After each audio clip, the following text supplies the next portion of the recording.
मेरा मीडिया के माध्यम से अनुरोध है, ये मेवाड़ की धरती गौरवशाली धरती रही है, यहां का इतिहास गौरवशाली रहा है और उसके नाम से यहां महाराणा सांगा से लगा के महाराणा प्रताप तक कई महान राजा हुए हैं, महान कई युद्ध लड़े हैं, कई युद्ध जीते हैं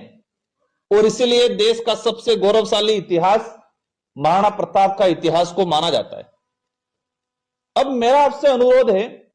कि यह युद्ध जीतने का मूल मंत्र था अरावली प्रवर श्रृंखला। अगर अरावली प्रवर श्रृंखला नहीं होती तो गुरिल्ला युद्ध नहीं होता और गुरिल्ला युद्ध पद्धति नहीं अपनाई होती तो शायद हम मुगलों से, हम लोधी वंश से नहीं जीत पाते। हमें यह जानना जरूरी है और विशेषकर मेरा जितने महाराणा प्रताप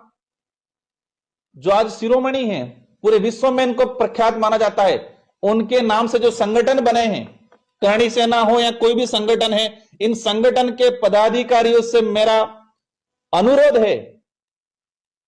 और आप लोगों पे खुला तंज भी है, क्या आप महाराणा प्रताप की जो अस्मिता, हल्दी घाटी युद्ध भी अरावली प्रवर श्रृंखला में लड़ा था। महाराणा सांगा की बात करें, महाराणा सांगा ने गगनौर का युद्ध, बयाना का युद्ध, खमनौर का युद्ध, जितने युद्ध लड़े, ईडर का युद्ध, हम गुजरात के सुल्तान से लड़े, अरावली प्रवर श्रृंखला की पहाड़ियों के बीच में से लड़े और उनको भगाया। हम लोधीवंश से लड़े तो अरावली प्रवर श्रृंखला की पहाड़ी, इसी अरावली प्रवर श्रृंखला से हम भरतपुर तक गए और बयाना का युद्ध जीते,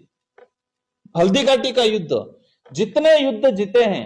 और आप महाराणा प्रताप या राणा सांगा या करणी सेना के नाम से, जो महाराणा प्रताप जी के नाम से अगर राजनीतिक रोटियां ही सेकना चाहते हो तो आप इस लड़ाई में साथ नहीं आओगे।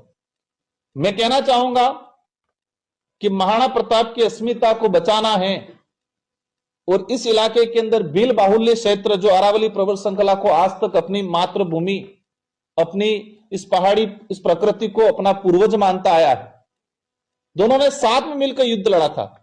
सिर्फ राजनीतिक रोटियां सेकना चाहोगे तो आप महाराणा प्रताप जी के नाम से सेक सकते हो, लेकिन इसकी अस्मिता बचानी है, इतिहास को जिंदा रखना है, क्योंकि महाराणा प्रताप को राणा सांगा से लगा के,